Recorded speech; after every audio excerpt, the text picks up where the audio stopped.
Hello, everyone. I'm Derek L. Mitchell, and welcome to episode 2 of the Fearless Factory. Thank you all for joining me, and today I want to talk about the fear of uncertainty. Now, this past week, I was thinking about an audiobook by Tony Robbins that I listened to a few years ago. And in this book, he listed the 8 basic needs of all people. And 2 of those most basic needs were uncertainty and certainty. And so I started to think about how the view and need of each of these, how it impacts how I live my life, as well as how it impacts the world around me. And what I see is that there is a spectrum of uncertainty and certainty. And we all live at various points on this spectrum. And right here in the dead center of that spectrum is the average person,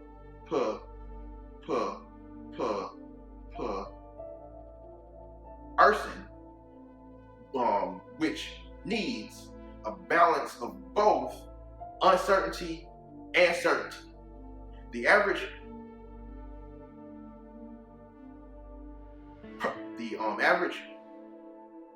person needs to be able to have enough certainty in their lives so that they feel safe and secure, and really just be able to go to bed at night, as well as enough uncertainty so the life doesn't get too monotonous or boring to be tolerated. Now, of course, there are some outliers that are on opposite ends of this spectrum.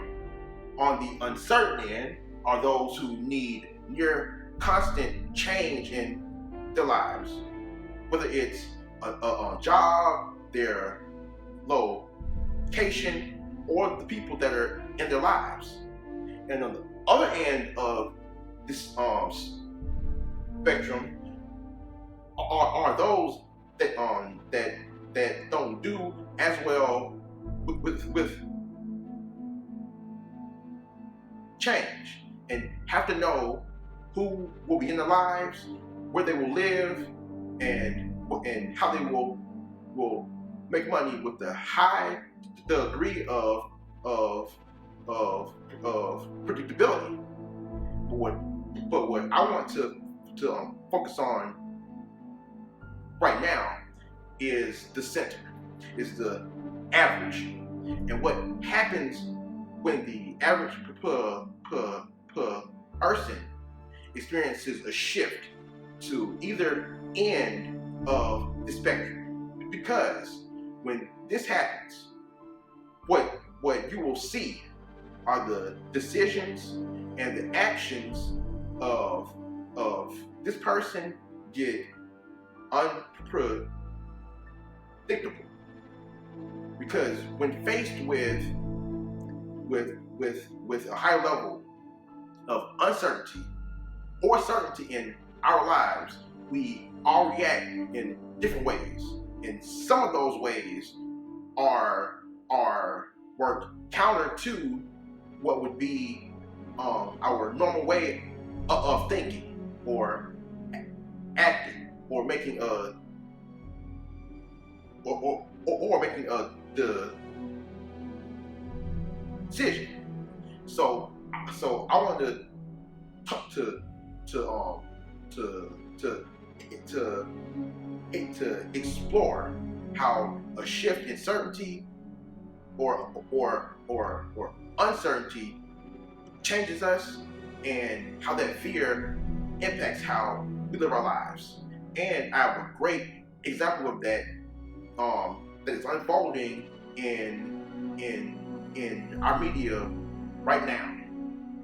So when I think about how the fear of uncertainty is impacting our world, where I see that is in our politics.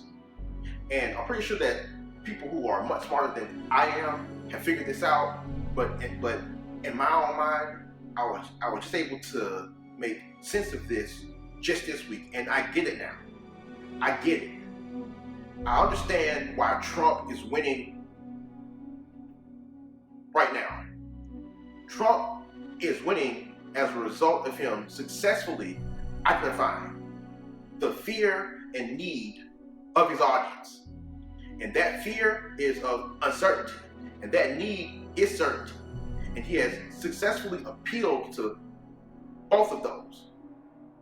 Right now, there are people in this country who feel that the America that has raised and nurtured and that they identify with is slipping away. We are experiencing a shift in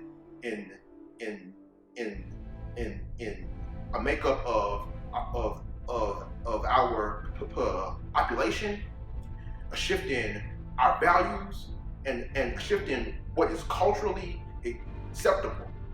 And this change frightens some people. And what you have is that fear of uncertainty, of where this country is going, has fueled what we see in our politics. So when you have a man who brings the prospect of certainty to a group of uncertain individuals, what you then have is followers and a new leader. And that is what we are seeing at this moment. Just look at some of the things that Trump has said. What he said is that I will literally bomb the shit out of ISIS, period. And people ask, well, why did anybody that is supporting him ask for a plan or a strategy? Because they didn't need one. Because the fear of uncertainty, that is an emotional issue.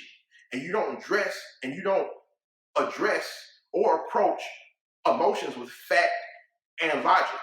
You appeal to emotion. And that's what he's done. So when you say something that is concise and that is confident and clear and with certainty, then you have said enough. That is the only thing that people will require is the reassurance that you have given them. Now, what you might say is that that's a good point, but I don't get the connection. What does it have to do with me? The point is to examine how the fear of uncertainty, how it impacts our lives, how we behave, how we make the decisions, because we are all human. We all have a need to feel certain and safe and excited and uncertain. But what you don't want to do is to do things that are uncharacteristic or extreme as a result of that need for certainty or the fear of uncertainty. So this is number one. What I want you to do is to let go of the fear of uncertainty and the desperation for certainty in your life. In this world, you can only control a few precious things.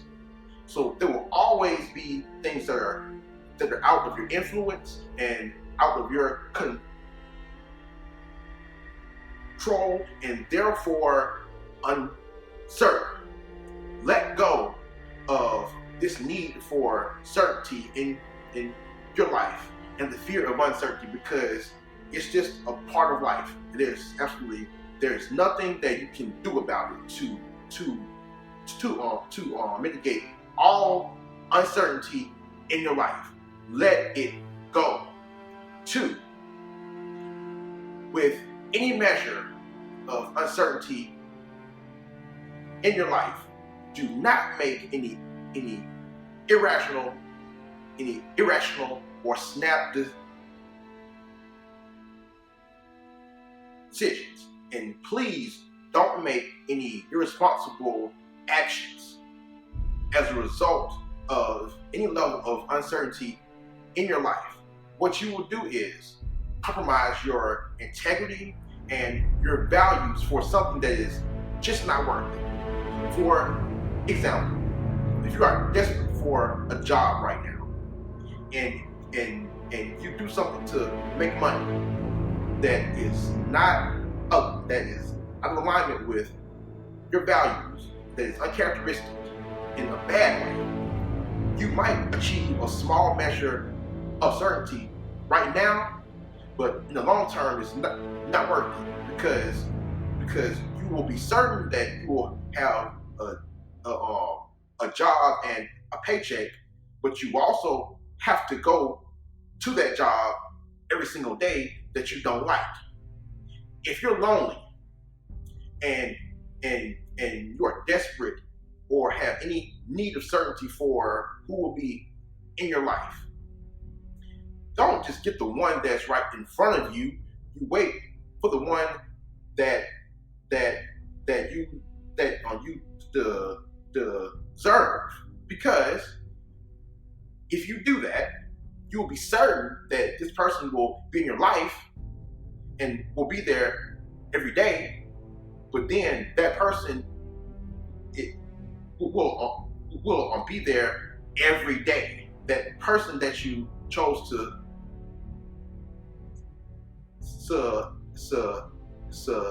ever for to achieve that small amount of certainty in your life. Look, there are only a few things that we can control in our lives. So focus on those things. Focus on how you can bring a measure of certainty to your own life in a healthy way and in a positive way. But also look at the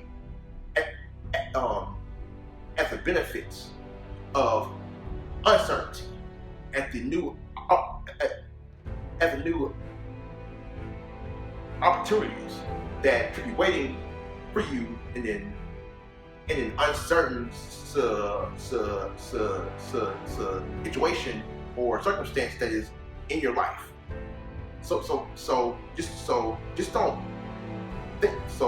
Just don't settle for having to know exactly what is coming your way every day of your life, but be open to the possibilities of the uncertainty of life, because I guarantee you that once you go down that road, it's scary.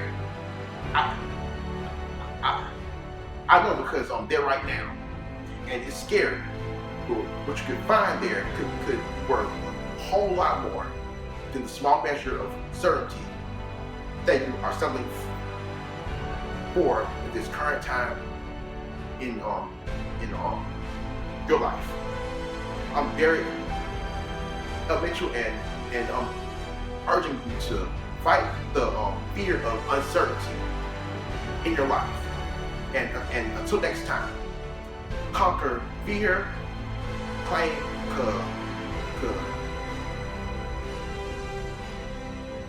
confidence, find your voice, and live life. Logic. I got a date with destiny. My heart says yeah, but can't convince the rest of me. I tried so hard to make it with no recipe. My selfish ways caught up and got the best of me. I need redemption, no need to mention my